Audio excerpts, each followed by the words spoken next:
Ladies and gentlemen, this is Rick Crab here. Just a little programming note before we started. This episode that you're about to hear was recorded during the previous SmackDown. We were watching the SmackDown as we were recording our program.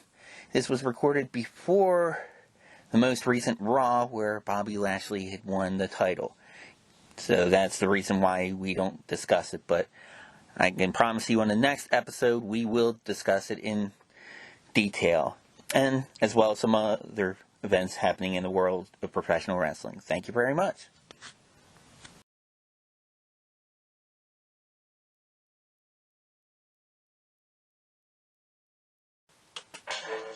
All right, dickhead.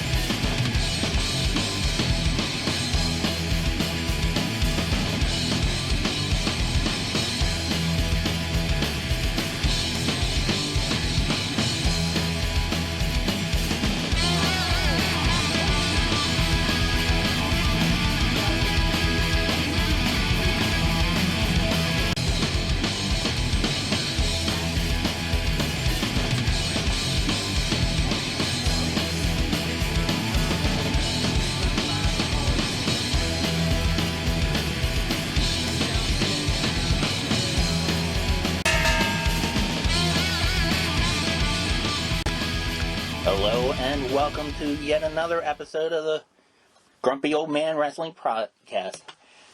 Rick Crab is here again, next to me Chris Filato, and if you're not down with that, I got 3 words for you. My hole, bitch. What's up, brother? And before we go any further, once again, we want to thank Monique Dupree for joining us last week. Folks, if you have not watched that episode yet, stop this one right now. We have it in the description of the episode. We have a link to that previous episode. I definitely recommend you watch that. She was awesome. Yeah. And the interview itself, it takes place, it'll say it on there, I think it was in the 54-minute, 24-second part of it. So if you want to go right to that interview, you're welcome to do so. I mean, she gave a lot of insight, not only with her involvement with Impact Wrestling, also handling the House of Hardcore alongside Tommy Dreamer, as well as her family life, her career in film. A lot of great topics, a great interview. Again, I can't stress that enough. Go there now. Turn it off, go there now. But if you haven't already. If you did, good for you. You got a cookie. All right, then you can listen to the rest of it. A chocolate chip one. Oh, there you go. Chips Ahoy. Chips Ahoy. All right. Mm-hmm. And they are not a sponsor yet. Okay. Great for snack foods. Well, we have a few items in the news. We'll definitely do our usual rounds talking about WWE, NXT, AEW, and all that good stuff. But we have a couple of items of bad news, as Wade Barrett would say. First of all, we want to send our condolences to the friends and family and fans of Joe Cephus, otherwise known as the question mark in NWA Power.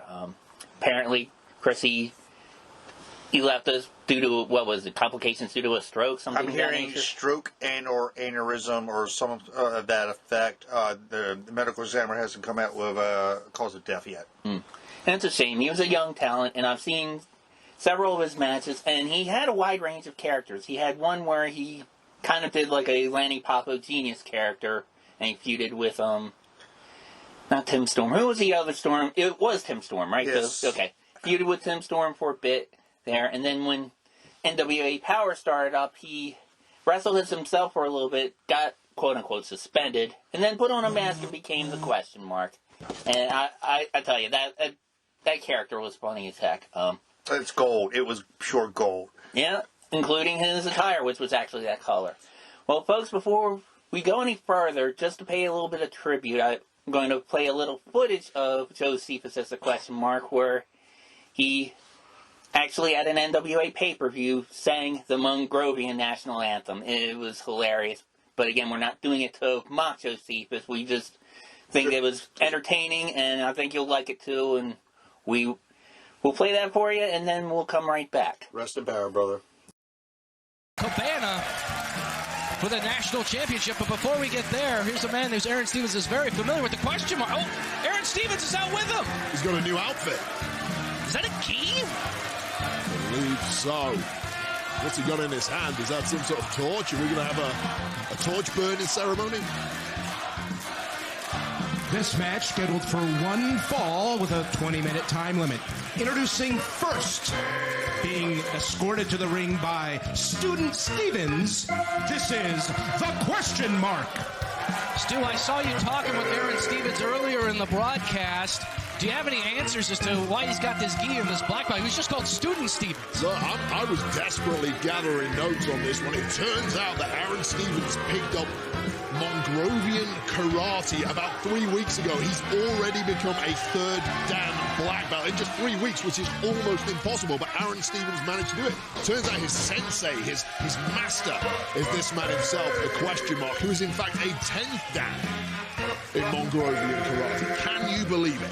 Grand Master in Mongrovian karate as Aaron Stevens entered the ring with what appears to be a flag? I don't know what's going on here. Yeah, I've got no notes on this one. This was not part of our regularly scheduled broadcast as Aaron Stevens has asked for a microphone.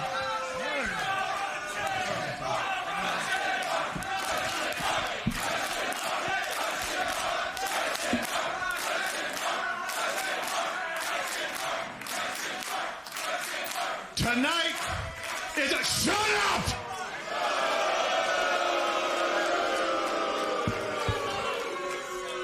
Tonight is a very, very special evening.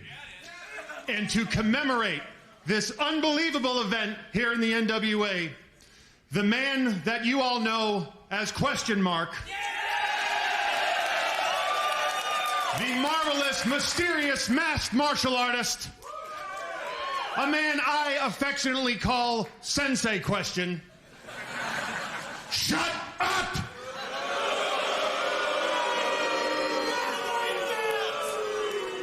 Has asked for the first time on American soil to perform the sacred Mongrovian flag ceremony.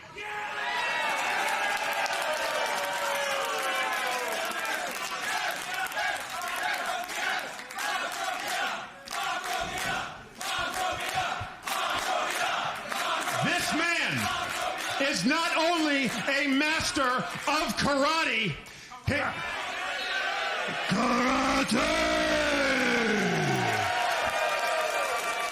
Thank you. But he is the 1998 a cappella champion of Mongrovia.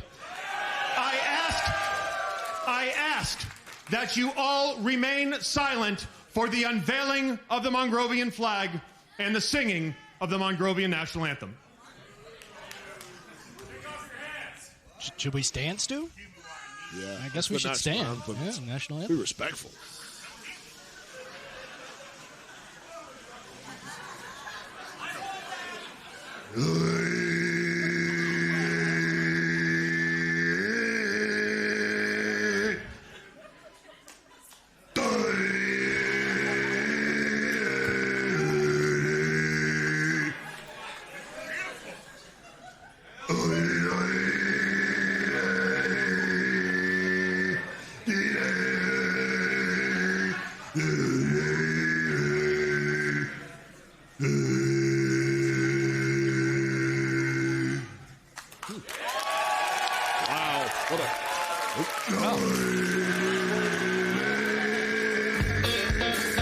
Alright, folks, welcome back to the Grumpy Old Man Wrestling Podcast. Rick Crab, Chris Filato.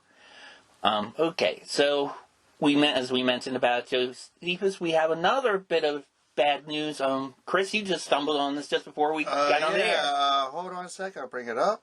Apparently, Kelly Kline, a former women's champion of Ring of Honor, is suing Ring of Honor, Sinclair Broadcasting, Delirious, Hunter Johnson, and of all people, Jay Lethal, and for sexual harassment, unfair wages because she's a woman. Said it's something with a concussion protocol. Yes, going right now. But it's very wide and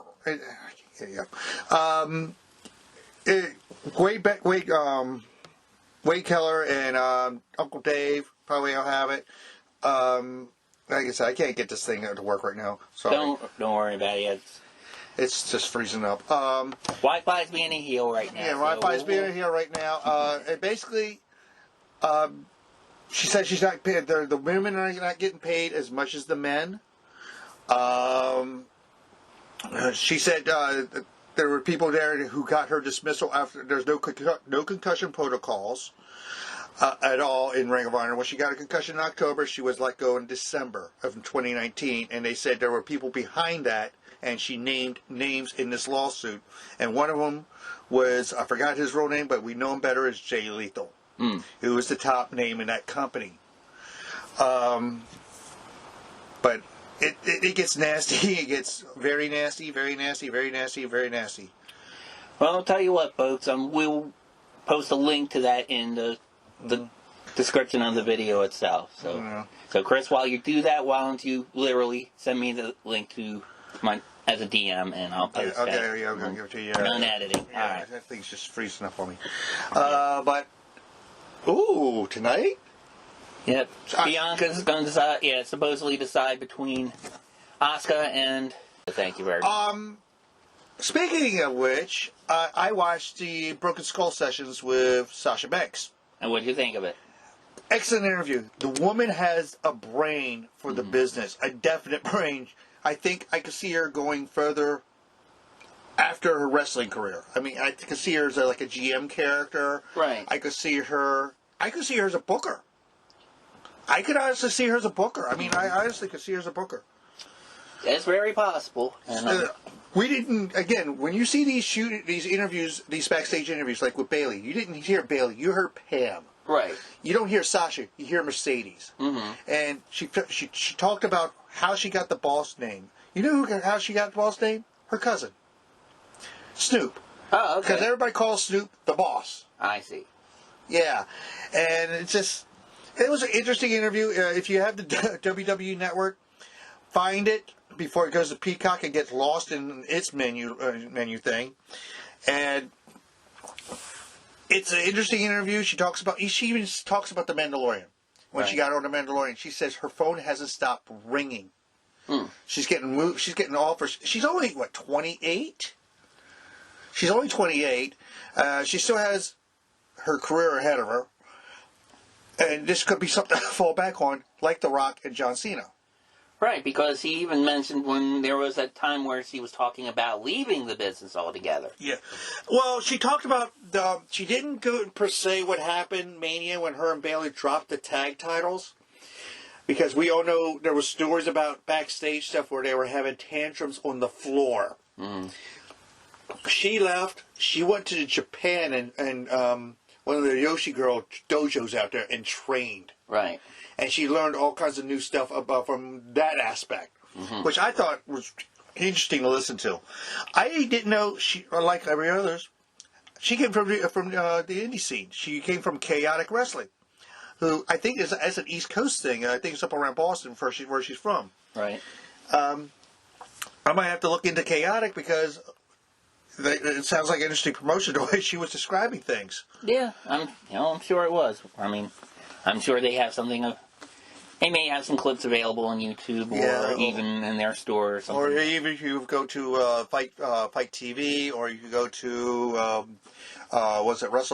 Wrestle Nation Live, where Shimmer has their pay-per-views. I'm surprised she's never went to Shimmer. She never went to Shimmer. That was going to be my next question. She never went to Shimmer. She never went to Shine, and she never went to WSU. Well, you'll never know. Maybe you might see her if she has a falling out with Vince, maybe working Thunder Rosa's promotion or somebody like that. Mission Pro Wrestling, but like I said, a very good interview. Like I said, if you have the network, watch the interview. And I'm enjoying. Austin's a great interviewer. Yeah, he's come on to his own about it, and even though he comes off the wrong, I don't want to say the wrong way. He tries to rush questions too much, if you know what I mean.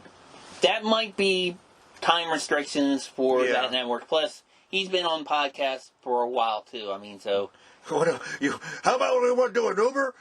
yeah.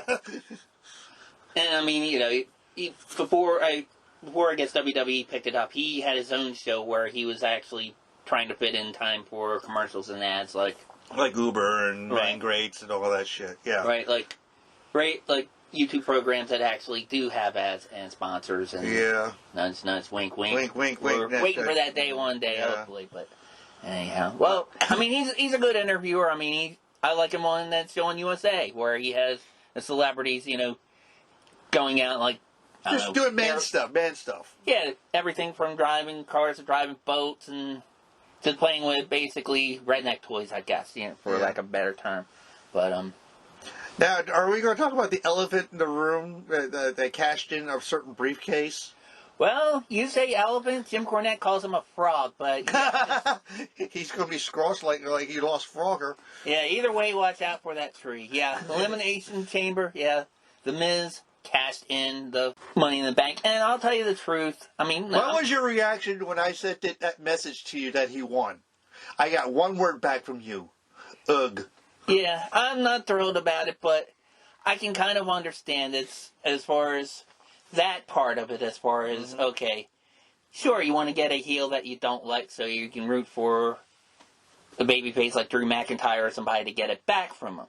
Yeah. What I didn't like was the next night. What, the lack of Drew? Yes. Drew was persona non grata, and how you get a big son of a bitch to disappear like that. I mean, David Copperfield couldn't do that, man. Well, there's a unfinished business with Sheamus. Sheamus did work Monday night, right? I believe he did, yeah. I was hoping Drew would come out. I think that night, and they should have done this a long time ago, was mainly to push Bobby Lashley as a badass, and they were very successful at it. And somebody said, I forgot who it was on Twitter or Facebook, who said they finally pulled the trigger on Lashley. It's about time. About fucking time.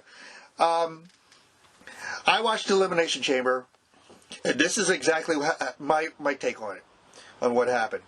Drew got the shit kicked out of him in the Elimination Chamber match. Right. Orton got pinned by Kingston.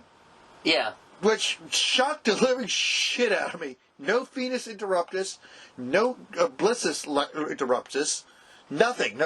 No hocus pocus shenanigans whatsoever. I'm wondering if that heat that they had back in the day with, you remember, they actually made an angle out of it where basically Kingston did a botch with a match with him years ago, and you saw Orton yell, "Stupid." Yes, stupid. yes. And then when they made an angle out of it, he kept doing it every time he saw him. I laughed my ass off. Stupid. Stupid. It sounded like Homer Simpson. Yeah. When you had the title,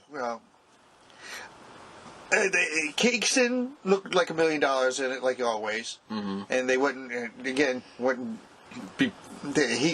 I think his push is done. There's going to be no. As much as people want to see Kofi Mania again, it's not going to happen. No. Like I said, after the match, the cage was raised. McIntyre was raising the belt, celebratory. All of a sudden, Lashley comes in and completely destroys McIntyre. Right. And that's when Miz comes out. You hear the awesome. Comes out, hits the DDT, doesn't pin him. He kicks out. Then he hits the skull crusher finale, wins. He has the title. That's how the pay-per-view ended. Right. The first chamber match was the SmackDown chamber match, which Cesaro shined like $1 million in that chamber match. It's confusing to me why he's never gotten a push. Right, and he's another guy that they're way overdue on, but I'm glad to see that they are pushing him, though. But somehow with Seth Rollins right now. More than they have been in the past. At least they're letting him win matches. They weren't even letting him do that for a while. Yeah. I mean, Simon Miller even had a thing for his ups and downs. He actually had a counter as far as how many, he actually called it the Swiss Superman stock. Yeah. And kept showing, like downward, kind of like, the Wall Street, the stock market kind of thing. It was funny. But I like it. He barely got Corbin up for the swing. He barely got him up for the swing, but it was a thing. When we get face Cesaro, we get swing. We get heel Cesaro, no swing. That's not true. I've seen him do the swing with a lot of people, actually. Yeah. But now, let me ask you this. Someone that is not getting a push, in fact, has been let go. As we're watching SmackDown, we're seeing Augie Doggy and Daddy Doggy Mysterio taking on Chad. Shorty G and the Caterpillar Wrecking Machine, we're not seeing Ayla Mysterio. They let her go. Aaliyah went to college. She started college. Okay. And that's why they put a hold on that storyline. They're maybe 2-3 years. Maybe they're thinking of New Japan type booking. I don't know. Yeah. Maybe make Buddy Murphy into like a professor gimmick or something. Yeah. Well, don't stand so close to me. Yeah, an Australian professor, like we never saw that before. But it's, yeah. The women's match that got, what even you said poor Asuka. Because of what happened with Lacey Evans with the pregnancy, the women's match with Asuka got scrapped altogether. And everybody was thinking it was going to be Rhea Ripley. And what was a botch on WWE's part, I don't know if you saw this, Chris, they actually announced in the pregame show that Asuka was going to wrestle somebody, but they didn't know who. I did not watch the pregame show. I just watched the match. There was an announcement, and yeah, they screwed up. They didn't even say, okay, well, so. Oh, going back to Miz winning, Wrestle votes, which is they're 99.9% on the money with their news. Yeah. Said from a good source, Miz is not in the title picture. Lashley is, because because Miz still has rabbit problems. Yeah. He's still among other things. He's still being Elmer Fudd right now. Rabbit, elephant, frog, the whole WWE, whole WB, the whole MeTV Cartoon Network. He might have some Roadrunner cartoons too. But anyway. But Monday night, when they announced last Monday night that Braun Strowman might be part of that as a three-way if he could just beat Lashley, did you look at Miz's face? It looked like he was going to the gallows. Oh, man. It was a great expression on him. I was like, I couldn't stop laughing. I could not stop laughing. Wow, so now we're looking at the Mysterios. They're basically squashed by Otis, and Rey Mysterio's nose is bleeding, and people are like putting the thumbs down. I guess, Otis is now a heel. Yeah, well. And we're going to get your main event tonight, Daniel Bryan versus Jey Uso. Yep. At Fastlane. Well, we already know when that's going to happen. Right. I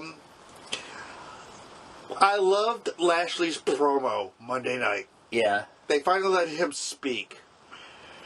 Although he could have come up with a better title for Vince's new show, but I like how he looked at him and he said, "It's going to be awesome." I was like, I want more, please. I want more, please.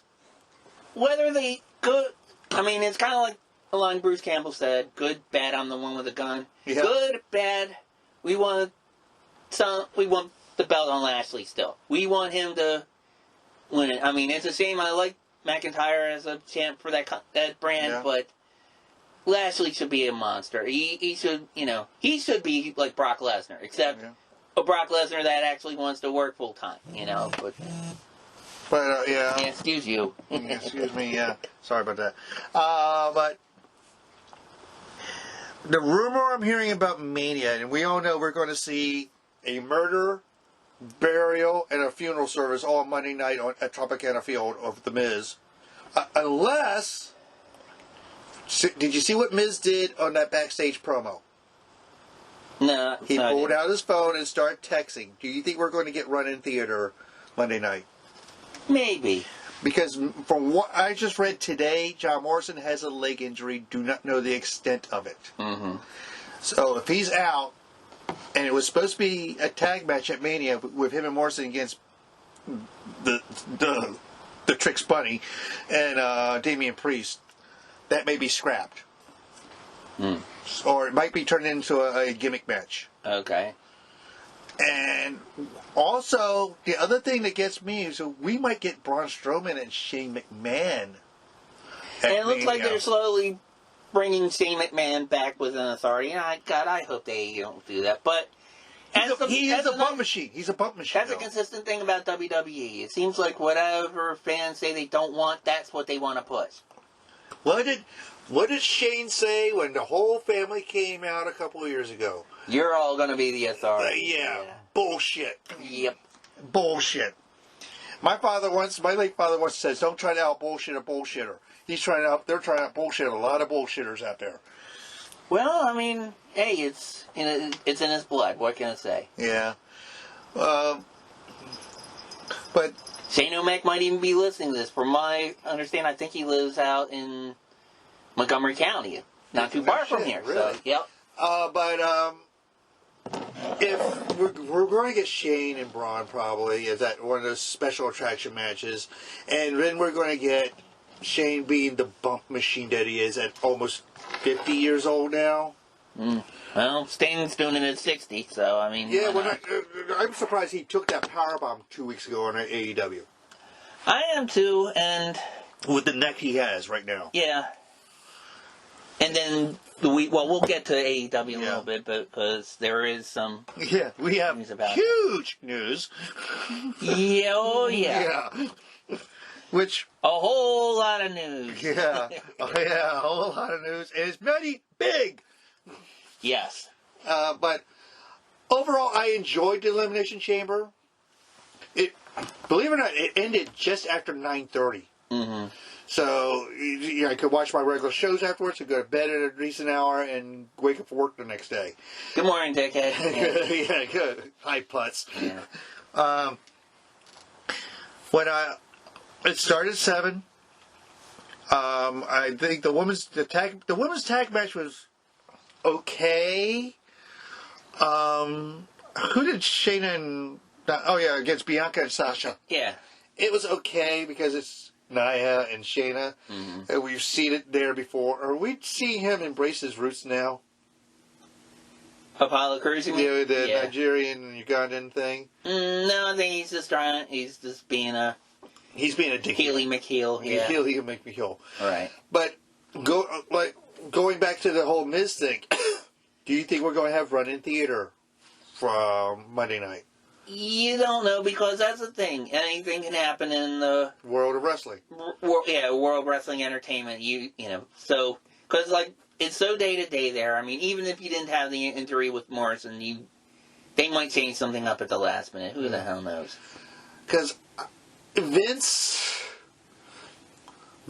Bobby Lashley's Vince's wet dream. Yeah. Bobby Lashley, and I'm surprised as long as he's been there, 2 years? Mm-hmm. With the whole Sami Zayn and what was it, his sisters?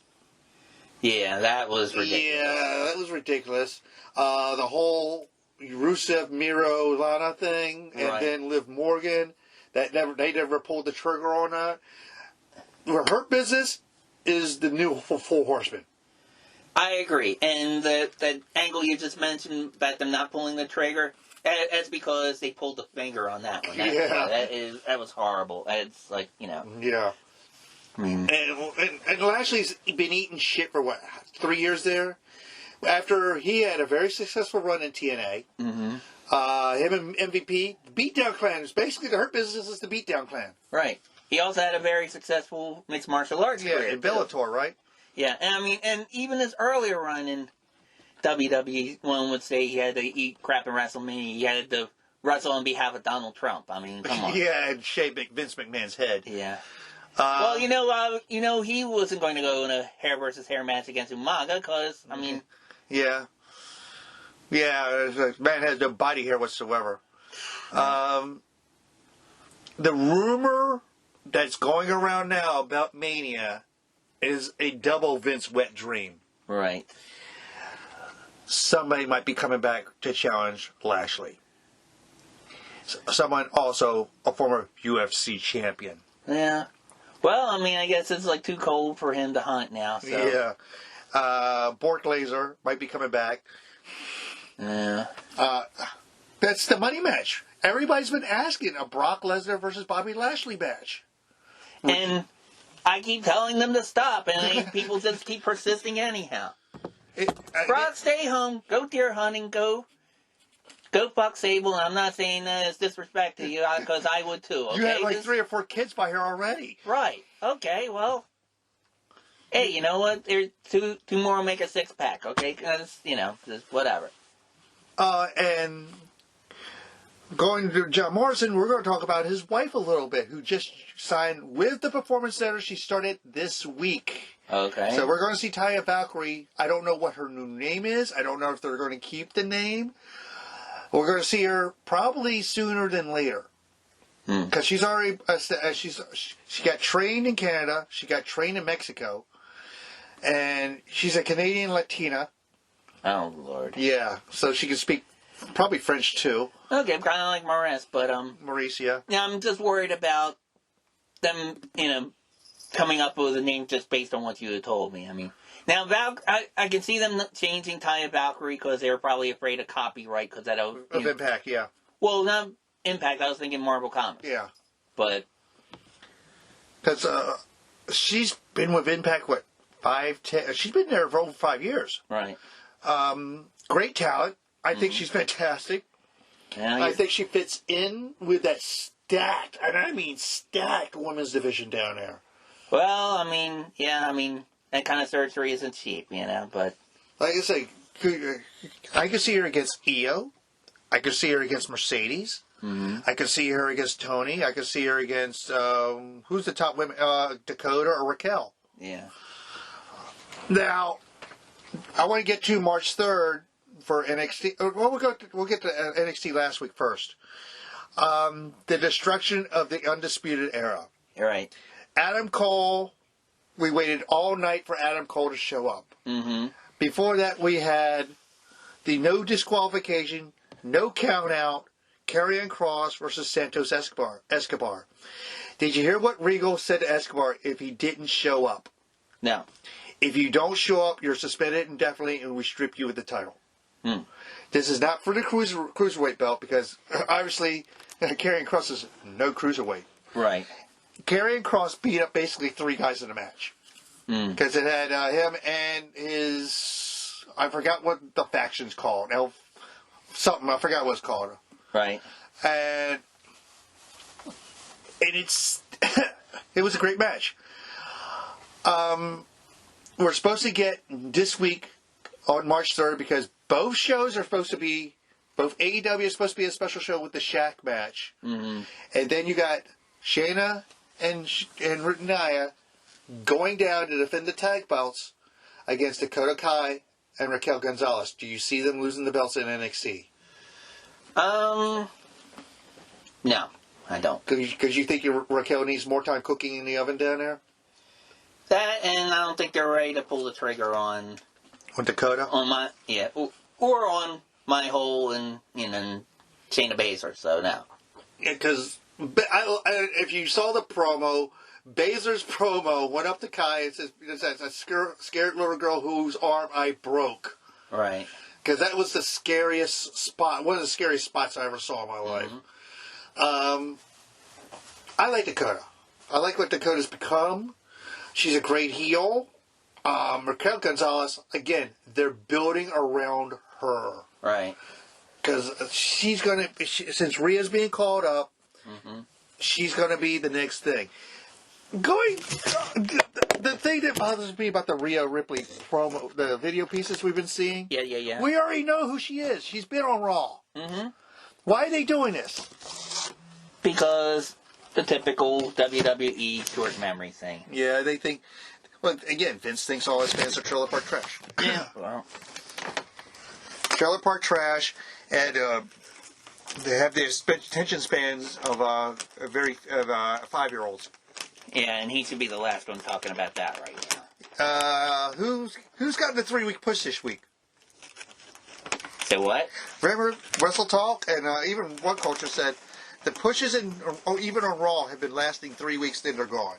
Okay. Who's been getting a 3-week push this week? It's been we didn't really see Damian Priest last Monday, did we? Yeah, we did. We did. Oh, and Bad Bunny did show up on Saturday Night Live with the 24/7 title. Yes. Somebody beat that man for that belt. Everybody's afraid to go around him because he's around Priest. Not only that, it's they're afraid. No, they're really afraid to go around him because of what he sells on the website. Oh, his shirts, his merch outsells the wrestlers. Right. Which is insane. It shows you where our fucking mindset is. Yeah, exactly. But no, it's the coveted 18 to 39 demographic, which we are not a part of. So. And what's the most popular music out there? Hip hop and rap. At least in this country, anyway. In this country, yeah. If you go to where I go in Europe, it's metal. No. So, it depends. Some parts of country. I mean, I know when you go to Wacken, but I don't know about the rest of the country. But anyway, yeah, and continent, I should say. But NXT was a good show. Raw was. What do you want to say about Raw? What good things you saw in Raw? I don't know if it's a good thing per se, but Alexa's channeling her inner Papa Shango. Oh yeah, the whole that was bile. He was supposed to be throwing up bile. All right. It's again, we're getting teases that he's coming back. It's probably after Fastlane. So far, unless they decide at the last minute not to, and make it to Fastlane. We'll see. I mean, it's. Or is he going to show up in? What did he do to Ambrose and throw a TV set at him or a TV screen at him? Mm-hmm. Yeah, maybe he'll do the same thing to Orton. Yeah, I mean, pretty much we say as far as what I like about Raw, it's only two things. It's Alexa Bliss, and the Hurt Business. Yeah. If they do anything to screw those up, then and Drew was good to see. But what do you think of our new United States champion, bro? I'd rather not. I'll tell you the truth. I know I said with the WB Frog, okay? Yeah. As the new champ. That guy, I mean, and he didn't even pin Lashley, which it kind of protected him, okay? And they had him up against a lot of news sources say that was a good thing. Yeah, but they could have given it to Morrison and then have him drop it, for being hurt or something. Yeah, which he is legit now after the Riddle match Monday night. We don't know if Riddle hurt him or it was a botch or something that just happened. We just don't know. All right. Speaking of people that were hurt in a botch, did you see the tag match? The tag team champions in Charlotte and Asuka. Oh, yes. What was the botch? I forgot. Shayna Baszler basically punched Asuka in the face and she lost a tooth from it. Oh, yeah, I read about that, yeah. But unlike her partner, Shayna does not have a track record of that. And even if you look closely, this was pointed out after watching the videos, live or whatever, then Shayna apologized? Yeah, she basically crowded over like she was going to put her in ground and pound or smother her or whatever, and you can tell she was checking on her. Yeah. Right. He's like, yeah. Because honestly, I don't think Shayna's got an evil bone in her body. I think she's a good person. Right, and at the point, I'll give you an example of that. Why I agree with you in a second, but I think that they may have even improvised with Charlotte accidentally kicking her in the storyline, maybe for that reason to sell it. And I hope to God they don't make a storyline where Asuka turns and basically says, "You kicked me in the face." Well, Yeah, well, right now Asuka has nothing at Mania. That's the obvious choice right now, unless it's going to be a nightmare. And unless we're going to get Rhea. Right. I don't think they're going to put Rhea a title shot like that.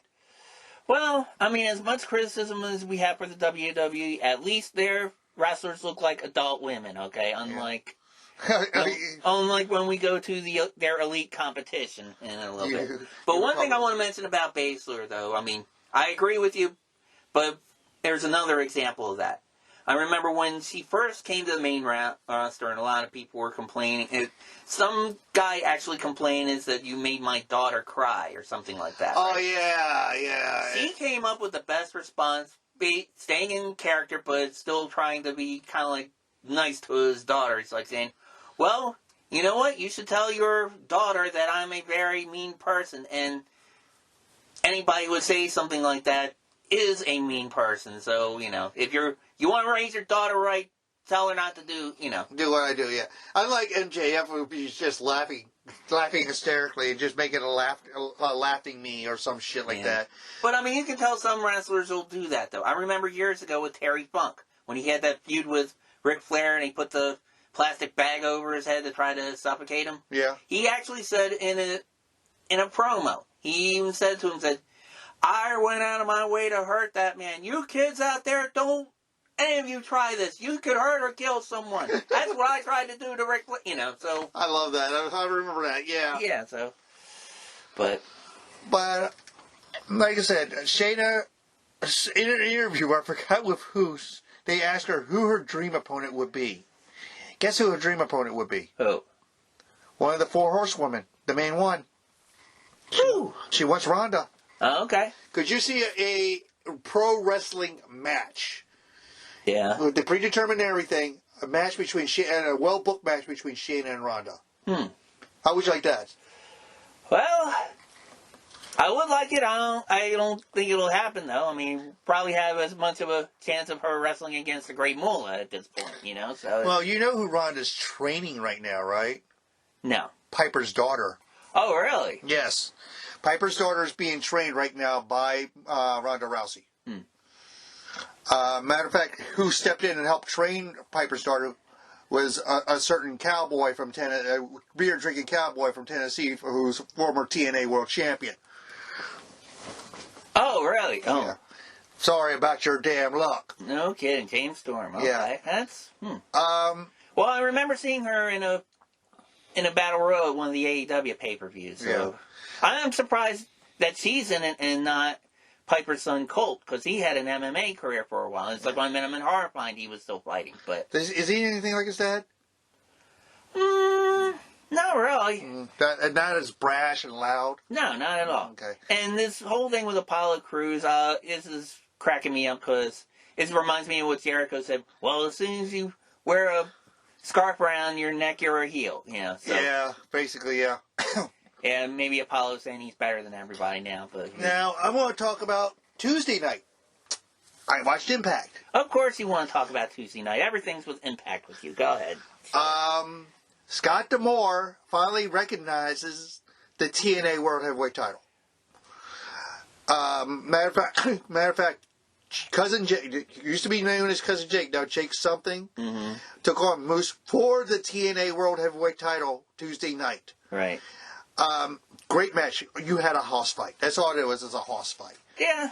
It was a good house fight. And good or bad, that may be a clue of where they're going to go with their title picture with Overrated. Now, my thing is, TNA has the word heavyweight in their world title. Impact doesn't. And Impact's main title is called the world title, and Rich Swann has it, who's no bigger than me and you. Well, you know why they did that. Why? Because most of their guys are cruiserweights? Well, not only that, but Tessa Blanchard had the belt for a while. And she beat Sami Callihan for it. Yeah. Did you watch the paid ad this week? Saw the highlight. Hey, did you hear what Brian Cage said? Since I was former Impact champion, but that belt's beneath me now. Yeah. Yeah. And they for Sacrifice on March 13th, we're finally going to get Moose versus Rich Swann, where Swan's going to get run over by a moose. Right. I got a feeling they're going to finally put like they did with Lashley. They're finally pulling the trigger on Moose. Yeah, it's gonna be like the game we played as a kid. Instead of duck, duck, duck, duck, goose, it's gonna be swan, swan, swan, swan, moose. Moose, so. Yes. And Moose, poor Rich. Like I said, me, you. I don't know if you met Rich. I've met Rich. Nice kid. Really nice guy. We don't want to see him die. No. We don't want to see him die. He's going to get torn apart by a spear. Well, maybe. I mean, we're not going to see him die, but literally. See his carear die. Then again, it's kind of like what happens sometimes when some people when they go to Impact, it's where their career dies. But we're going to get Scott D'Amore did a rib to WWE Tuesday night with Kurt Hawkins or what's his name, Brian Myers now, because he's sporting an eye patch. Oh, okay. I get who was it against? I forgot who he's. Oh, against Eddie Edwards, and he's going to make it an eye for an eye match. Oh. And it was like, and even Scott came back and was like, "Who would book that type of shit?" Exactly. Who would book that type of eye for? But the special the special guest referee in that match between Brian Myers and Eddie Edwards, Matt Cardona, Zack Ryder. Right. So we don't know if he's going. He's there as Myers is a heel. Yeah. Cordova is playing off as a face, but we don't, because of the history, we don't know. Mm-hmm. So we don't know if Cordova is going to turn. I think that's at Sacrifice also. We got Jordan Grace and Jazz going for the Knockouts tag titles at Sacrifice against Fire and Flava. Okay. Which is... It's Kiera Hogan. Like I said, I'm not big on Tasha Steelz. You've seen Tasha Steelz in NWA, and I'm not big on Kiera Hogan. I was never big on Kiera Hogan. Yeah. Jordan Grace is a powerhouse. Jazz is proven. Right. I would like to see those tag. I got a feeling they're going to lose the belts. Ooh. We got right now Liv Morgan versus Tamina Snuka. Yep. Well, I like Liv Morgan's Gwen Stacy look now. Mm-hmm. Well, actually, it's a tag. I think it looks like. Well, I don't know. Is it a tag match or they just have seconds? Girls are at okay because they have Natalia in the corner of. Because Ruby has her hat on. That's why. Right. And we're going to probably get run in by Billy Kay again. Okay. All right. Well, let's go from Impact to Wednesday night with AEW.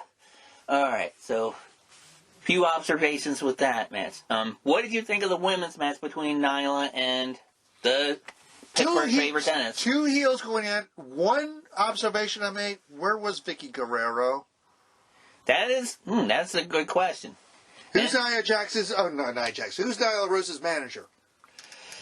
Exactly, and I'm wondering now. Last week there were some issues with some wrestlers being there because of travel. I don't know what there was a storm in. Miro was not there Wednesday night because of travel restrictions in Tennessee. He lives in Nashville. Mm-hmm. And I forgot who else was. Oh, no. Hobbs was out because of travel restrictions. Okay. Now, speaking of where were they, this is one thing I was wondering about.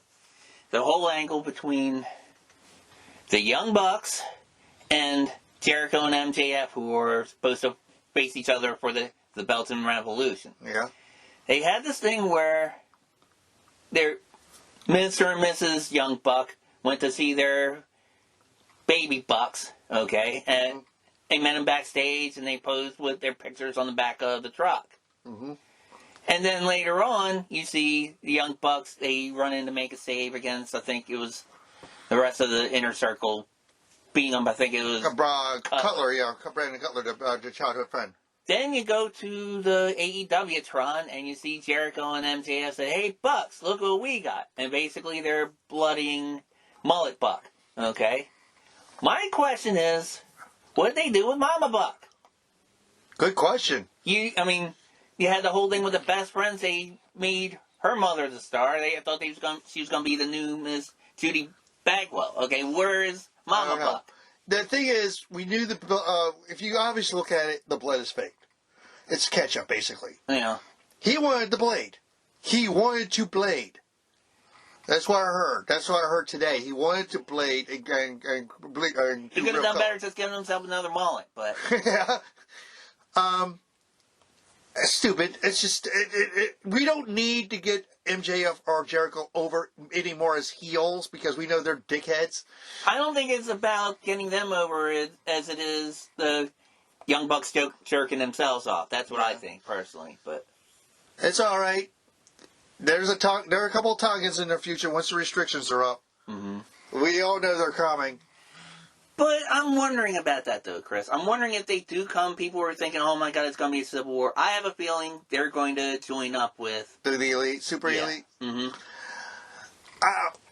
Again, I don't watch Tama's Twitch show. He has a show, I think, every Tuesday night. From what I heard, he just basically blasts the Bucks, Kenny, and the Good Brothers. Oh, he's been doing that a lot of different platforms. So, yeah, I mean, so what, you know? Yeah. Is it misdirection? What do you think? Of course it is. But, I would. Everybody, it's a dream match. Everybody would want to see. Well, indie fans want to see it. Everybody, most of casual wrestling fans. I mean, there are some that I've heard of the Young Bucks. They may have seen them in Hot Topic. That's about it. Yeah. But I mean, not everybody. I mean, you go through the roster of New Japan. Most casual fans in this country will be like, "Whoo, whoo," you know. Same thing with Impact. I'm sorry to say. Yeah. And same thing with AEW. Honestly. But unless you, like, Counter Surf says, the Good Brothers. Oh, weren't they like on Raw last week or some shit? You know. Maybe if they even inquire about that much. I mean, it's less people watching the product in general. Yeah. But we even said this. Oh, we're now showing the mass destruction of Drew McIntyre in the cashing in promo commercial for Raw. Rivet. It's going to be like watching Frogger. Oh, like the look on his face was priceless. I'm not shitting you. I think this title reign might be a little longer. I think it's going to be like Jinder Mahal, because basically he played the chicken shit heel for a while and he got the belt as a result of it. But he's going to return. That means he's coming. He's going to be there Monday night. Well, Drew McIntyre. So that might be your run-in theater right there. Maybe. If he wins the title Monday night, do we see Drew versus Lashley at the pay-per-view? We could. This is my whole thing. It's just so many plot holes with WWE. I mean, it's like with Adam Pearce. Is he an authority or is I'm not the general manager? Right.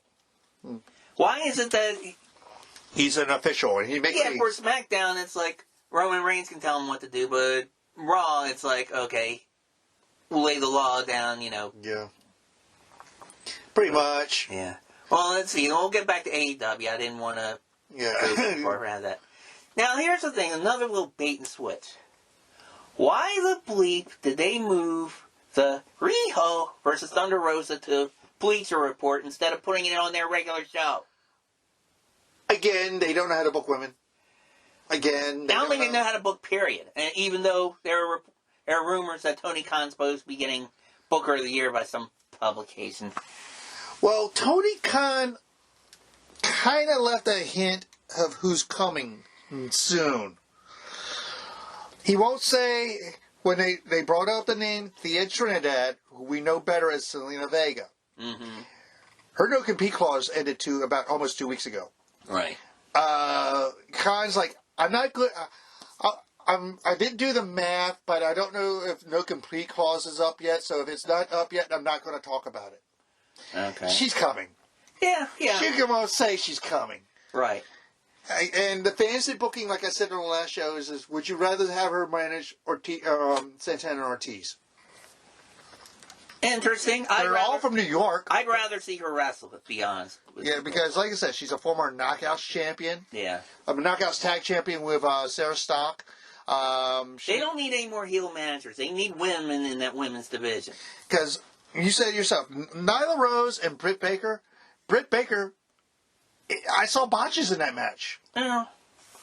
What's interesting, though, is it was kind of like, all right, it was a heel versus heel program. They almost booked Nyla Rose as a babyface because he was getting attacked from all these different directions and stuff. What did she say about the leg? What did she say about the leg when Britt Baker was in the corner? What did she say? What injured Britt Baker and hurt her leg? Say it, Chris. All right. The rollover split, the cannonball splash. Okay. The cannonball. She landed wrong on Britt's leg. Yeah. She said she was going to do it again. Okay. And that's when Reba, whatever the fuck her name is, drags her ass out. But I thought it was a good match.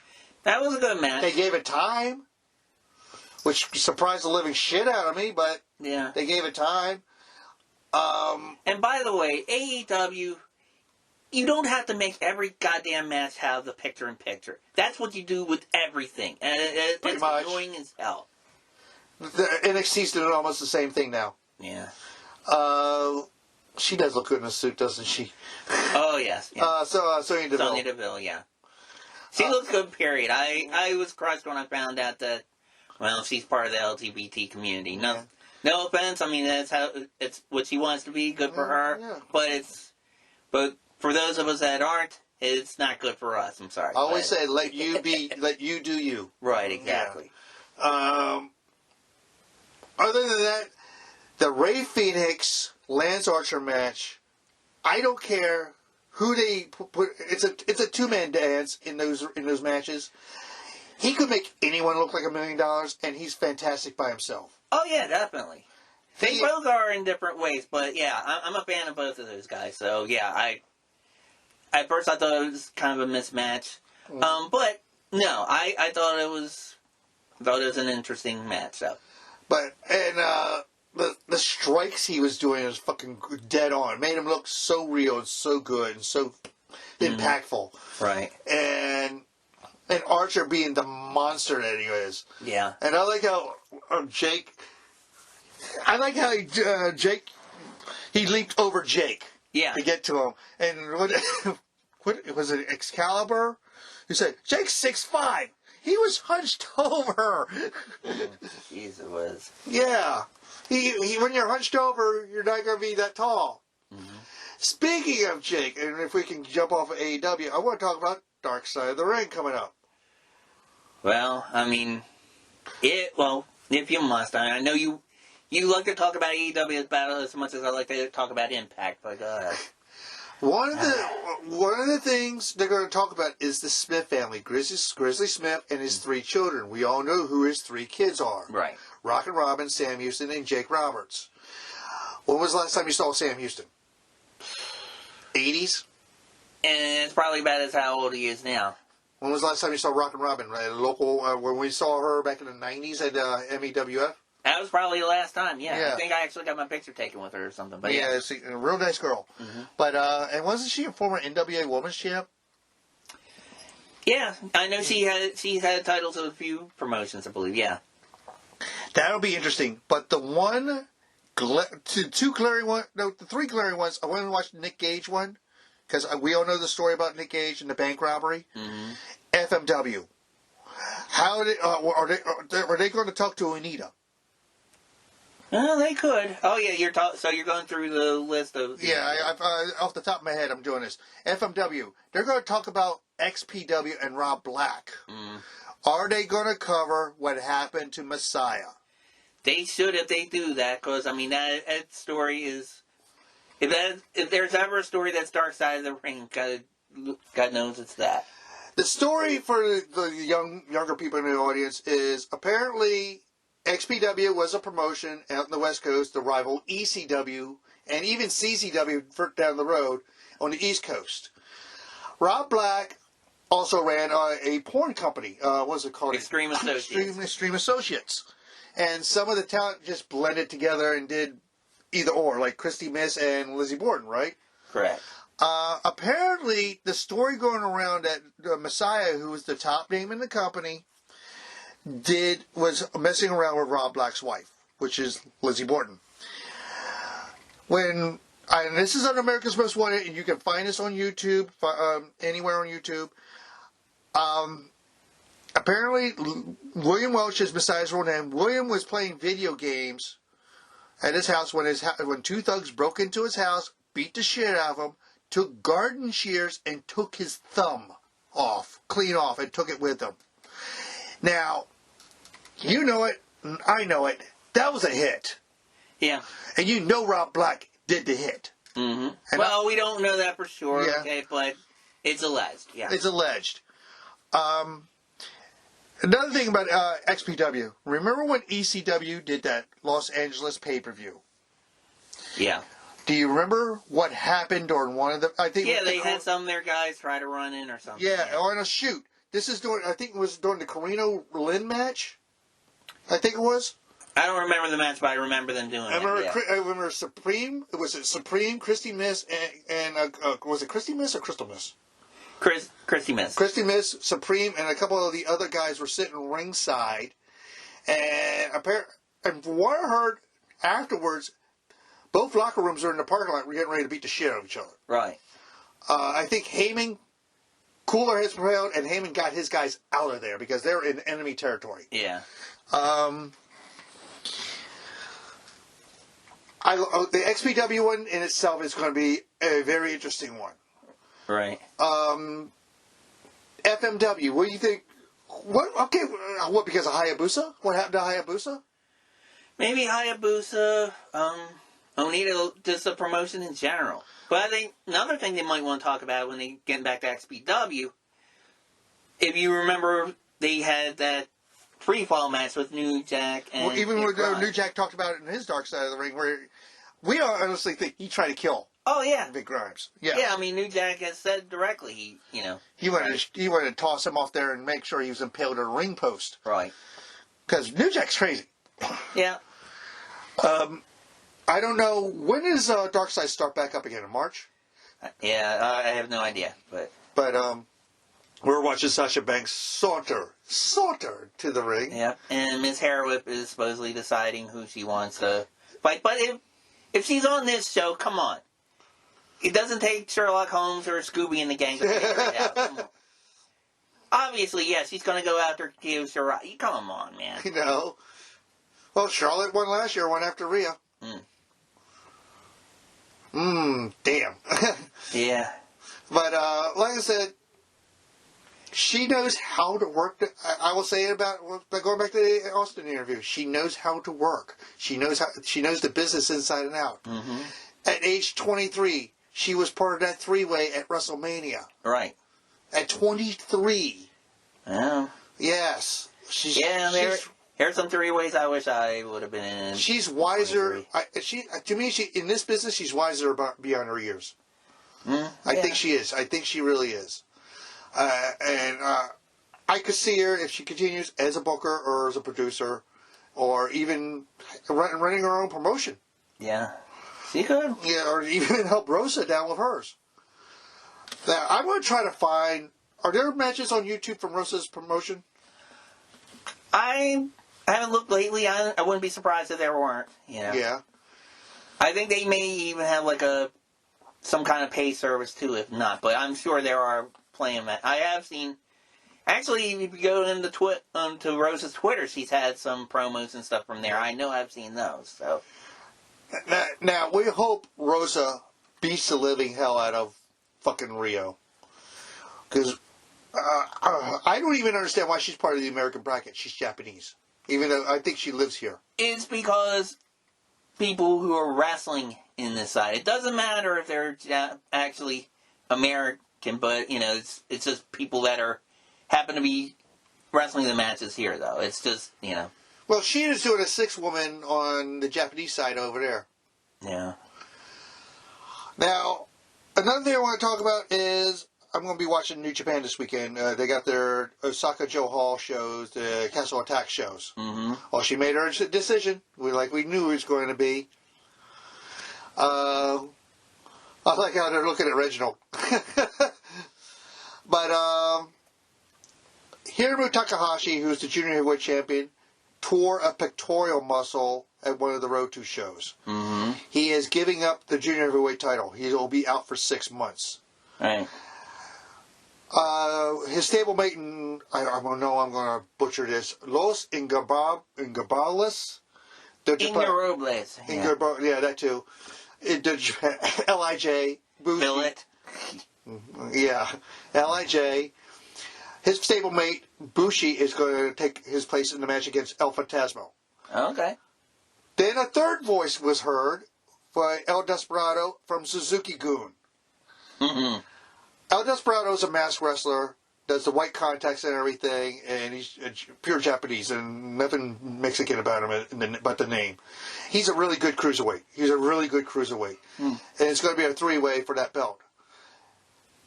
Again, we're going to have the main event is Naito versus Ibushi for the secondary title, not the main title, which is blowing my fucking mind. Right. But I will be watching this weekend and to see if the Gorillas are not on those shows. That means they're probably going to be quarantining themselves before they come here. Right. That means we'll see them sooner than later. So this is a Japanese card. This is not a Los Angeles card. The Los Angeles card is today. I have not looked at that show yet. I'll probably watch that tomorrow. I want to see if Moxley retains that title. Yeah. The strange part about that title is, remember when the typhoon, was it 2 years ago, the typhoon hit Japan and there was Moxley couldn't make it? Right. They stripped him of the title. Yeah. The pandemic. He couldn't go to Japan. They didn't strip him of the title. Well, they couldn't have another tournament in Japan. Because they gave it to Archer. Then when Moxley came back for Kingdom and beat Archer, that is strange. Yeah, but it's But I mean, Japan's dealt with typhoons. They've dealt with Godzilla attacks. They're going to deal with the pandemic. And just recently, another earthquake. Yeah. I want to see about Osaka. If I remember, Osaka's northern Japan. Yeah. And they're going to be fucking cold in that building. And it's going to be half capacity again. And I heard it got sold out like that. Right. Revolution. AEW's Revolution got sold out like that. Mm-hmm. The thing is, they're only allowing, 1,000 fans, 1,500. Right. They're all going to be in the upper decks. And yeah, it's no wonder it's going to sell like that because limited number of tickets. That's why. And it's... I love New Japan. I don't watch the Road 2 shows because it's like Teddy Long booking the shows. It's all tag matches instead of feuds. And it's nothing but tag matches. Right. And I know we just had new junior tag champs. I don't even know who they are right now because I don't watch the Road 2 shows. But my favorite thing right now in New Japan is the Real Bullet Club. Okay. The Tongans and Jay White. Jay White is probably the greatest heel that company's ever had. You just want new T-shirts. That's all that. I want that King Switch shirt. Yeah. I do want that King Switch shirt. That looks fucking sweet. And that's the only matches I've heard so far from this card. And like I said, I'll be watching it fresh, new, no spoilers, no nothing. Right. And I'll stay away from that because it's New Japan. And what did our friend John call it? No sell land. Pretty much, yeah. Even though we're going to get Okada versus Evil. Okay. And is Hardcore Square Pants going to be there? Mr. Suzuki. Oh, yeah. Who has a head that came from a pineapple under the sea, yeah. This man, let me tell you, give you a Suzuki story real quick. This man lost a hair versus hair match versus Hiroki Goto. You know how usually in these type of matches, you usually knock out the guy or girl and shave their head? Yeah. Suzuki went back in the ring, sat in and shaved his own head. The man is crazy. He is absolutely out of his batshit fucking mind crazy. No, he just wanted to shave his head and use it as a gimmick. Yeah, and I thought it was great. I was like, again, when he had the match with Liger and Liger beat Liger, he bowed before Liger. The man is about honor. Right. He's about honoring a stipulation. He sat in that ring and shaved his own head in the middle of the ring. New Japan is now on Roku. I don't know how recent the shows are going to be, but they're going to be on Roku, and from what we hear, they're also going to be on not Tubi. What's the other one? Streaming service, the free one. Pluto. They're on Pluto now. Huh. Okay. If you have Pluto, check it out. I think they have their own channel. It's an app you can get. Yeah, it's an app you can get. And you have it on your smart TV, an app on your phone. I'm never going to see this fucking movie. At Tom and Jerry. Tom and Jerry looks like shit. Tom and Jerry the movie. Who fucking cares? Yeah. Well, it'll probably be more violent than an episode of Raw, but anyhow. Yeah, or Itchy and Scratchy. Yeah. We're watching probably a good show again on SmackDown. And these are the same creative people who are doing Raw, and we don't know what drugs are taking. Can you explain? You asked us last week. No, Pat, all right? No. I mean, no, we can't explain it. I think part of it is when he had a talent swap. And a lot of these people that are on SmackDown were on Raw, including Mr. Happy Heyman. But I think that has a lot to do with it. Wrestle Talk even said about going back to the Raw Chamber match, he said they had Heyman's fingerprints all over it. Yeah. And Heyman's fingerprints were all over the Chamber match from the SmackDown side, too. All the false finishes, all the finishers hitting at once. Yeah. I don't think it's Heyman. I'm hearing Vince has been less and less going to the shows. He's mainly staying on Raw because he still thinks that's his flag, that's his baby. Right. And he's letting Hunter run SmackDown. And we see the difference. Mm-hmm. Because I guess maybe the Fox executives might have had a hand in it. He said they wanted Vince to go away or somebody else. Here's a boatload of money. Go fuck yourself. Yeah. Yeah. But like the Iron Sheik would say, Hunter's a proven commodity right now. Yeah. Look what he's done with NXT. Although, you can make some arguments against that too, though. NXT's been suffering lately, though, man. Oh, speaking of which, Cameron Grimes. He's doing the poor man's $10 million man Ted DiBiase. Yeah, he botched the angle with the kid with the basketball. Actually, that was kind of funny. I'm glad you mentioned that. The three different... Have you seen all three different tries? Yes. Where the last one, he just punched the guy right in the face. I was like, I laughed my ass off. Because it was like he forgot the part where you're supposed to kick the ball away before 10. Yeah. It's like... Even the kid's like, you didn't watch the whole video? Right. Oh, look, it's boring Corbin. The mid-card vortex. And why? Yeah, once again, they're showing him and Sami Zayn against Team Red Cup. Why are we seeing... I mean... Because they have no tag team division anywhere in both shows? Because we have no tag team division. Well, because Vince doesn't want tag teams. He hates tag teams. Even though their belts are there, he hates tag teams. Yeah. Then why do we have a women's tag team division? Because people were out... The women's movement a few years back to give divas a chance. Like that. Yeah. I mean, I don't know if Title IX extends to the WWE, but, it's not, But,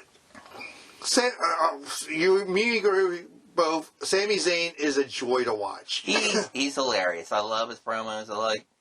You want to talk about a good cowardly heel? Sami Zayn should write a textbook about that. He's funny as hell. Well, speaking of cowardly heels, Miz was on Renee Young's Oral Sessions podcast.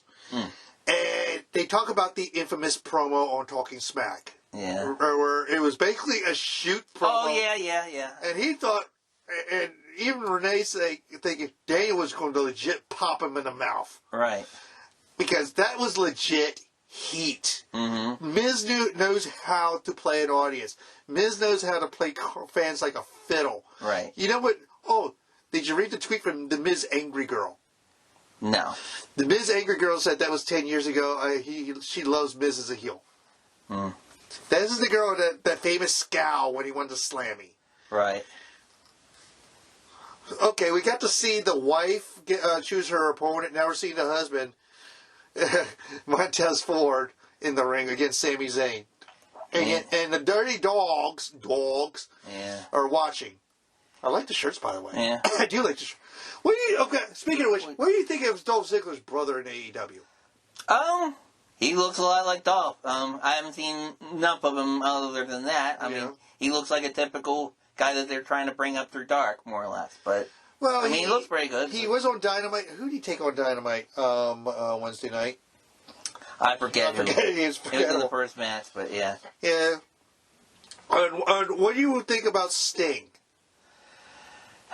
I'm not sure what to think about Sting. At first I thought it was like he was hurt, what was he going to do wrestling-wise, but apparently maybe he said he signed a waiver or something, and just, I don't know.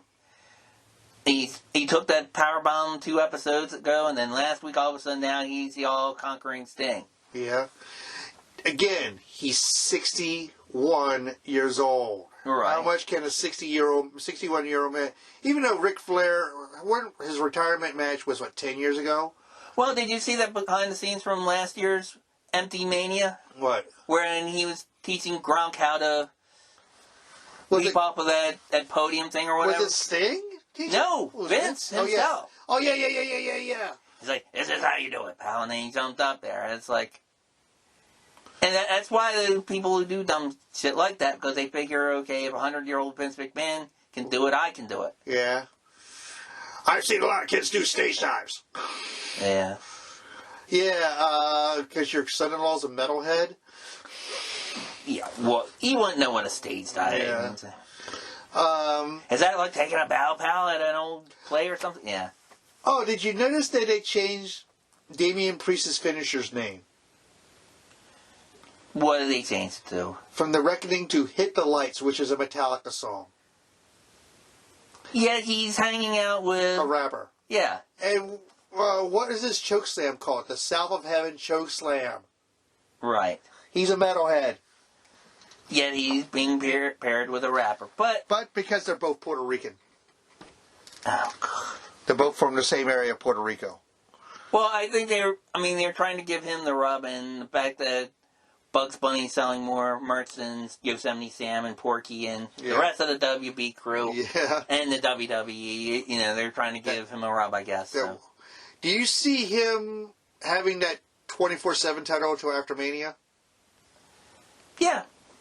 It depends. I mean, unless I see it ending whenever he goes on tour. Yeah. You Well, when tours start back up. Right. That's a maybe this year too now. Well, with the vaccines and stuff going on. Who knows? But Fastlane's coming up. Next week we got Revolution. I don't know if we're doing a show next week if you want. I know I said every 2 weeks, but maybe we can do a show next week for Revolution. We'll play it by ear. Okay. Unless you want to make your Revolution predictions now. No. Okay, in fact, I want this on record. We don't make predictions on this show. Okay. We are fan reactions, okay? Because a lot of times, shows are like a day or two after we record, and it takes sometimes more than that to edit. Oh, I got a question for you, because the night before Revolution is going to be the UFC pay-per-view, and Amanda Nunes is going to be on it. Yes. How soon before she makes the transition, if she makes the transition? She might not want to. I haven't heard anything about her wanting. She's probably making enough money and she's happy. Well, there's that rumor also about Cyborg. There's been a rumor about Cyborg. Well, could you see a Cyborg making a transition? There are some people that think she has already. What did Justin O'Night Rock said? She said she's filled with shark testosterone. No, I mean, never say never. I'm wondering, though, if she would go to Vince or she would go to the Cons. The thing is, Vince, I think MMA girls, I think Vince watches a lot of MMA and sees hopefully the next Ronda coming up. Uh-huh. I don't see him grabbing Holly Holmes. No. Who's the other ones that are there? Amanda Nunes, Cyborg's no longer there. Who's the other girls there? I haven't followed them in a while. Yeah. So, but I don't know. I think that was more of a Hunter and Stephanie thing with Ronda than it was with Vince. I mean. Yeah, Ronda. And even back then with Severin. Yeah, he probably thinks UFC is it was like Brawl for All, Yeah. So he doesn't know what. Severin and Shamrock. And we won't see Ken Shamrock on Impact for a while because, quote unquote, he's been suspended indefinitely. For what? Attacking an official. And one final thing about the exploding. He probably don't have anything for him since Joey Ryan isn't there to do the dick flip with him. You wonder why I don't watch Impact. It's dumb. We had good like matches. Again, we had the stupid casino bullshit. With apparently swingers running the casino. Johnny Bravo's dealing out. I found out today who is writing Impact. It's Scott D'Amore, and you know who the head of creative is? Jimmy Jacobs. Remember, he was writing for Vince when he got fired when he showed up on that video. Right. For the Being the Elite video. Because the Bucks and Marty and all of them were his buddies for Ring of Honor. Right. Do you blame Jacobs for all this shit, or you want to blame D'Amore? Well, that would explain a lot of things. So yeah. Well, our mutual friend Will said about D'Amore. He said D'Amore should be gone. I would agree. And Callis is busy doing his own thing too. So I'm kind of surprised that D'Amore is there because of. Okay. This is Scott D'Amore, who was manager of Team Canada back in the day in TNA. Oh, okay. All right, yeah, gotcha. him. Yeah, that guy. Yeah. We had Scott D'Amore and Don Callis. They're both Canadians. And who owns Impact and Access? A Canadian company. Yeah. Those Canadian dollars went a long way. Like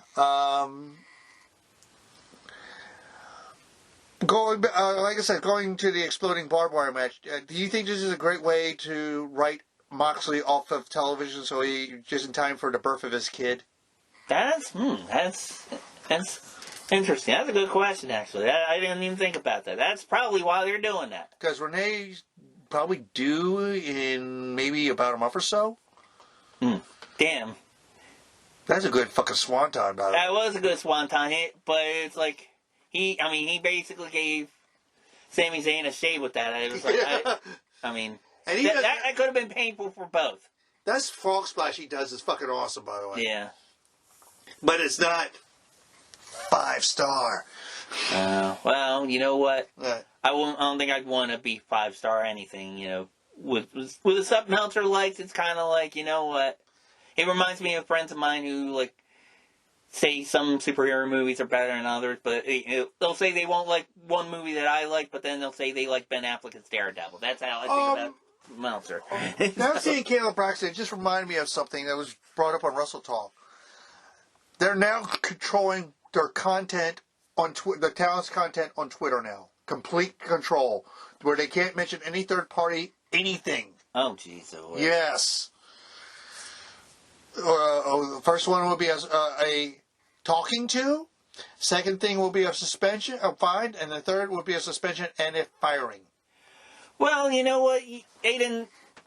Vince probably didn't care about Twitter until his buddy that just left political office might have said and complained and said, "Yeah, you want to go out after." Yeah, Vince, you don't want them talking about that stuff on Twitter. It's like, Twitter will, screw you over, that kind of thing. So, yeah. It wouldn't surprise me if he did that. You think it's Vince, or you think it's more Hunter? Who knows? It could be a corporate situation as far as, They're trying to whitewash everything. I love that Andre the Giant shirt. More like greenwash everything. Greenwash everything, yeah.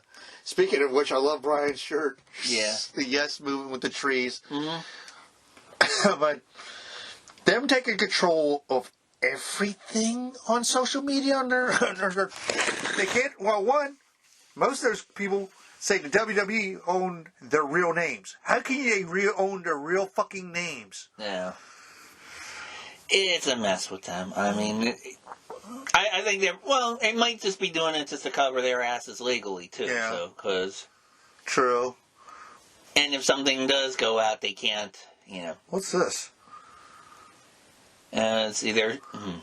if you have an epileptic seizure watching SmackDown, look away from the screen now. Oh, it's Seth Rollins. Okay. Embrace the vision. At least he's not wearing the leather suit. Well, it could probably still be leather, just... Now, when are we going to see Mrs. Seth Rollins back? It might not. She might decide not to come back. Well, she was taking online acting lessons during her pregnancy. Yeah. So she definitely wants to break into film. She said she wants to do a Marvel movie. I don't know. What would you like to see her in the MCU as? A Marvel movie. Siren? Siren would be a good casting for her, the accent and everything. Yeah. She's not a natural redhead, so, they could get her for something else. I don't know, maybe she could be... I know they were talking about casting somebody else for this role, but see her as Jessica Drew Spider-Woman, or even the other Spider-Woman who became Madam Web. Carpenter, Julie Carpenter. And if she has enough practice, maybe get rid of the accent and be somebody else. Get rid of the Irish accent. But don't get rid of the Irish accent. The thing is, with British actors, they learn to Americanize their accent for certain, like the Walking Dead cast. Most of them are British, right? But they all talk like they're from Georgia. Mm-hmm. It's called an art form. It's an art form. Wow. Like you're thinking about more like Renee Young when they made her lose her Canadian accent. Right. Well, I'm just thinking of I like the man's Irish accent. That's just me, but yeah. But Well, speaking of which, again, Nikki Cross has disappeared. Well, I don't know. We don't know where she is. And she might be at Asuka's house playing video games because they don't use her either. Yeah. Well, who else have we seen on Raw Monday night that we haven't seen in a while? Besides Nikki Cross. And Nikki Cross won't show up at the Women's Rumble. She lasted a while. That was about it. Right. Then she just disappeared again. It's hard to say. I mean, we were talking about Bo Dallas last week. That was somebody. He's still at catering right now. Yeah. He might be going out and getting catering. He's probably doing that. He's going to Five Guys right now. Yeah. We don't know. Yeah. We don't know what's going on in that locker room. We don't know who shows up because of travel restrictions. We don't know who lives in Florida. Probably everybody who can wrestle on TV, pretty much. Well, the one thing we did forget to talk about is the big announcement Wednesday that AEW had. Right. For those who don't know, Paul Wight, a.k.a. The Big Show, is now All Elite. He signed a long-term deal with AEW, mostly to be a commentator for their third show on YouTube. Yes. For the Dark, and he did sign a wrestling contract, so I don't know how many matches he's going to be doing, or with who. Yeah. Who would you like to see? Who would compliment Paul Wight? Oh, I mean, they have Lance? a bunch of bosses. Lance, maybe Wardlow, maybe Brian Cage, yeah, I mean... Luchasaurus? Hager. Didn't we already see that, though? Well, I mean, we've probably seen Hager with Jericho a few times, but yeah. And how many faces and heels turns were you going to see from Paul Wight on here? Yeah, I saw somebody joke on Twitter said he's going to walk at the babyface tunnel one at the beginning of the match and then the heel at the end. Yeah. Yeah. But Seth Rollins, the proud papa of a baby girl. Well, you see, you remember Paul Wight's, again, almost 50. Our friend Will says AEW has got to stop piling on the old guys. And I agree. I've read a few people think that they're starting to look like late era WCW or TNA. Yeah. And is this Cesaro? Yep, Cesaro. Yep. Oh, he's taking off the shirt. He's going to be serious. All right. Are we going to see a Whirly Rollins? Is that like a whirling dervish? Yep. Who do you think is going to be the next call-up from NXT?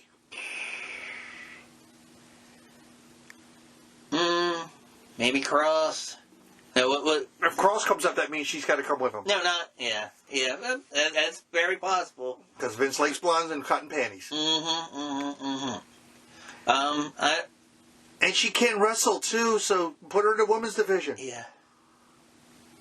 And I think it'd be a mistake if they did this, but Cole is prime for it right now. Cole is so prime for it right now. But the problem is, though, it's so many people that come. I mean, there are so many fans now, Chris, that when their favorite NXT wrestler goes up to the main roster, they're like, no, please, no. Because it's like, they get buried.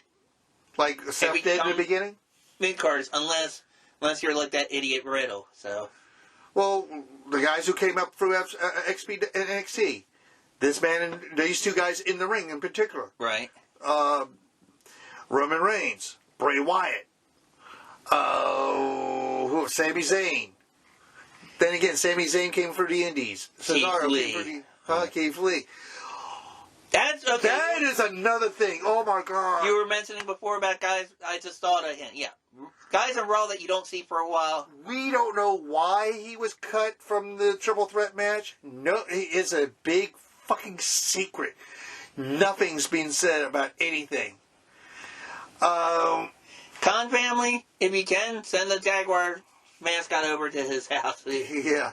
Him and Mia. I mean, Mia we finally saw Mia again after a while. A reckoning. And the supposed breakup of Retribution Monday night.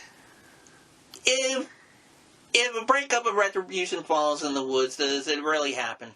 Yeah, true. The beginning of that angle, it looked like it was going to be good, and then they just totally fucked it up. Took a shit on it, absolutely. Yeah. I liked the whole, their take, supposed to be their version of Antifa. Right. Of being terrorists and being all this and all that, or throwing shit on fire, destroying the ring, like the Nexus did when they first came in. Right, yeah. They were terrorizing the group. Yeah, I mean, they were beating up both rosters. They were beating up the fake fans up front and all that. Then all of a sudden, it fell out like a bad turd. If you want to do a terrorist heel group right, one of the few things that MLW is doing Contra. That's how you do it. They have their own hacker gimmick. They have the locker room attacks. They have, they even have the thing where they actually kidnap wrestlers and they put them like in body bags and all kinds. I mean, they do a lot of stuff evocative of terrorist attacks. So, I mean, you're going to do that. Go on out with it. Maybe somebody said something to them not to do it. Who knows? Who's booking MLW? Do you know? Is it somebody in the business or they get outside sources? They might get outside sources, too. I mean, then Court Barrow is the owner, but, I mean, they've had Savio Vega for a while. I think because they were trying to have relationships with AAA and IWA Puerto Rico. I know that. New Japan just announced a new deal with CMML, which means Roosh and all that, who are now, if I understand it, he's still the Ring of Honor champion. Roosh is? I know he was when you and I saw him, but yeah, I don't know what happened since. But the pandemic happened maybe a month after that Free Enterprise show that we went to. So, and it was CMLL and New Japan just signed a new working agreement. So once the restrictions, you're going to see more of a crossover between them two. Right.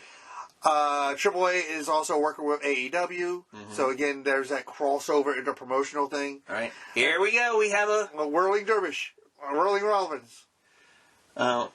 Instead of burn it down, he's saying slow it down. Becky. And he's still got the mic in his hand. That's the beauty part. Oh God. Oh, I'm going to download this and watch this tomorrow night. Yeah. Oh, this is going to be fun to watch. Hey, and there goes the jacket. And there goes the mic. I think he got knocked out. He probably passed out. I probably would too. I'd probably do that and maybe throw up. I'd probably spew the same bottle that Randy Orton did. Jeez, wouldn't you? I mean, Rollins is selling the hell out of this. Uppercut. Again, this is a great feud for him to get in. Even if there's no belt or anything, just these two guys together would be... They should have some excellent matches. Yeah, because you got Rollins who can work. I mean, he's proven time and time again, face and heel, he's a great worker. Mm-hmm. And you got Cesaro. Claudio is a great worker. Yeah, and definitely. They're definitely giving him his fucking due, which is amazing. Speaking of which, I saw someone related to Claudio not too long ago on Wrestle with Wregret, where apparently he has a new gimmick as the Genius, Mr. Chris Hero. And he's calling himself Chris Hero again. Good, because that was his indie name. Yeah. Actually, folks, if you want to see it, it's a fairly recent episode of Wrestling with Wregret. He actually did a story about McMemphis. Why does that name sound familiar? It was basically years before Vince did his heel turn as Mr. McMahon. He did a similar one just for the Memphis audience in USWA. Damn. Where when he interfered with matches, he sent Tatanka to be a heel when he was a face everywhere else. Same with Bret and Owen Hart. Same with the Macho Man. It was really cool. It was like basically what it was, folks. Jerry Lawler had an agreement with Vince McMahon with his Memphis territory, USWA. And while everywhere else, Jerry Lawler was the biggest asshole, and he was Dallas fighting with the Hart family and making him, eat stuck his toes and every other damn thing, he was still a good guy in Memphis. Kind of like doing the Memphis-Dallas feud. Right.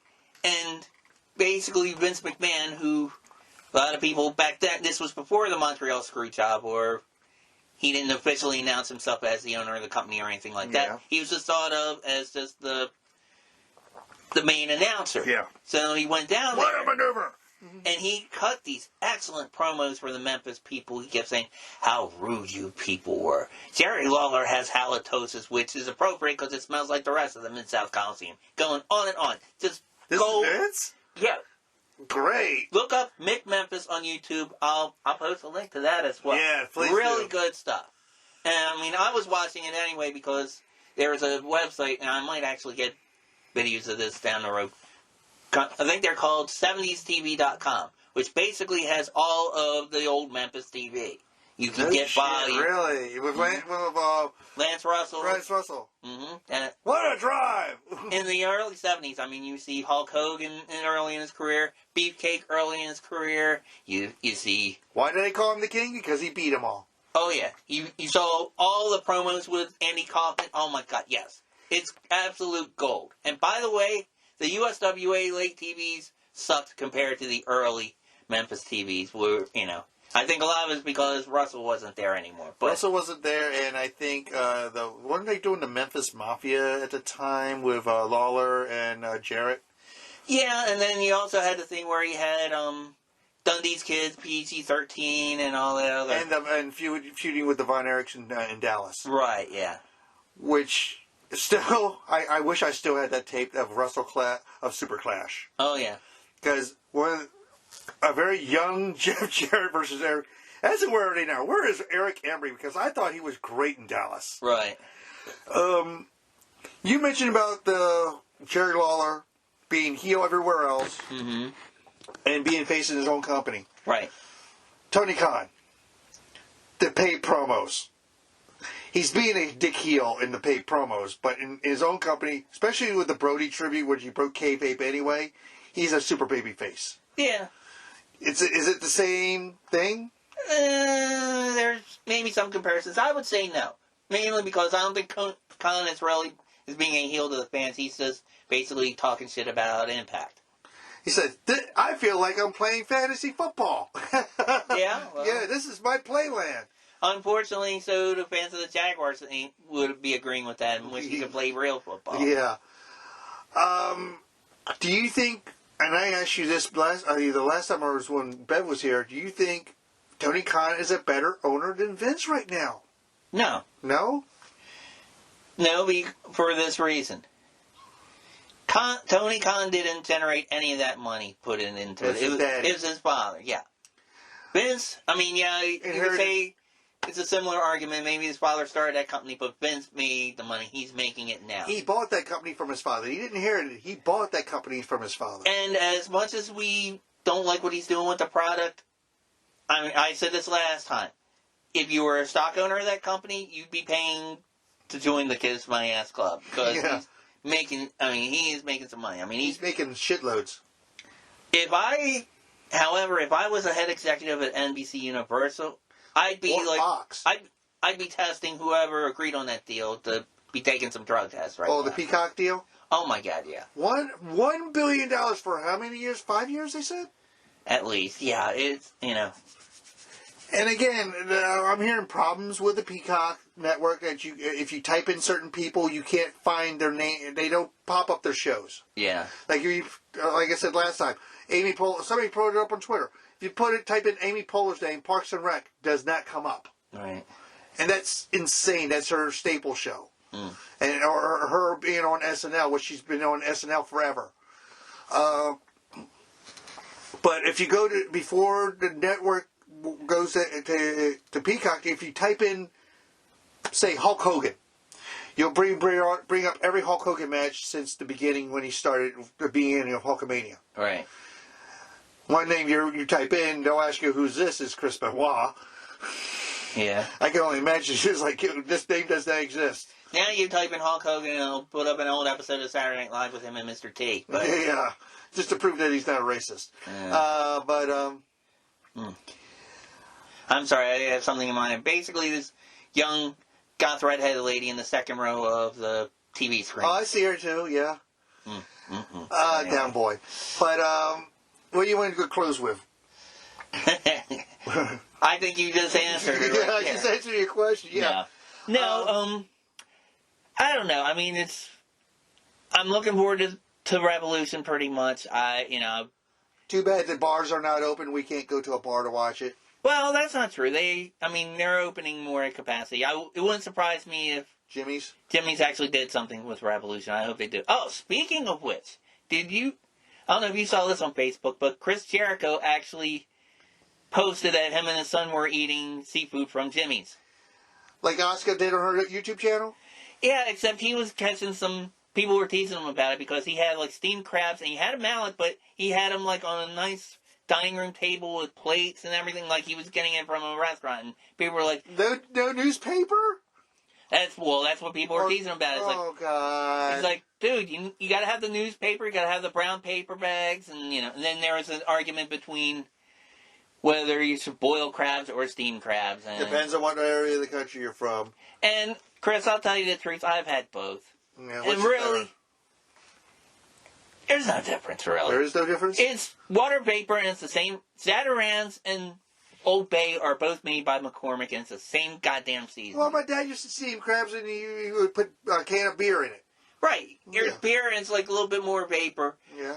Boiling, they kind of do the same thing, except they kind of also wrap it in a bag, too. There's actually a local seafood chain that actually does something like that. I forget the name of it right now. It's a But Jericho, well, we got to remember, Jericho, even though he was born in New York, he was born in Manhattan, he was raised in Winnipeg. Yeah. He's a Canadian through and through. He probably doesn't know how to eat a crab.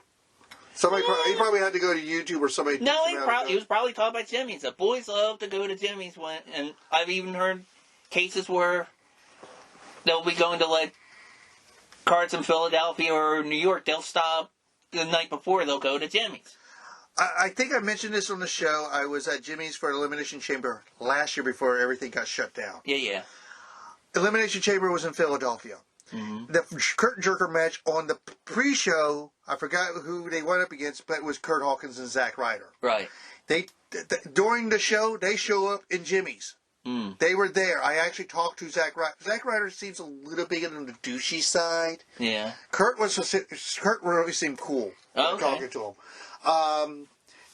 You've seen the two old deaf guys that come into Jimmy's to watch the pay-per-views. They took pictures of them and signed shit for them. Oh, okay. I heard AJ was showing up later. Mm. Johnny Crab Cakes was going to... Paparakis, I think his last name is. Everybody calls him Johnny Crab Cakes.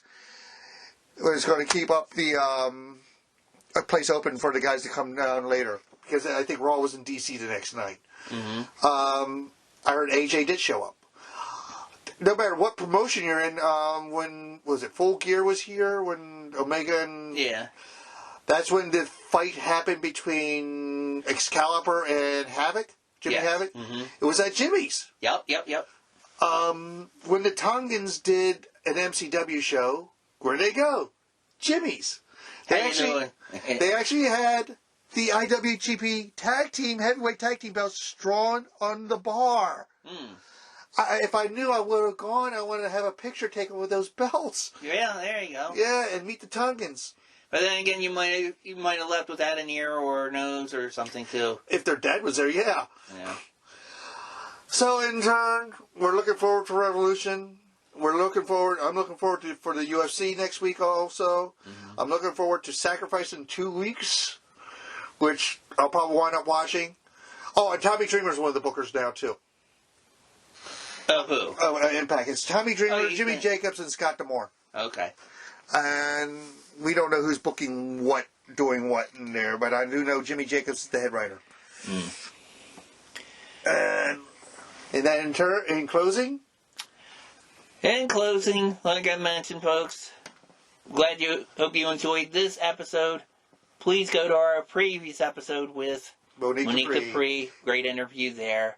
Follow us on Twitter at Comic Book Action Theater. It'll say, but it's all the programming on RGC Multimedia. Not only this show, but also Comic Book Action Theater itself, and Pro Baseball World Tour is on there as well. All right, and Chris, and where can people stalk you at? Usually in Dundalk, Maryland. Christopher James Filato on Facebook, and that's C Filato on Twitter. All right, folks. We'll talk to you again next week. Next show. Have a good one. See ya.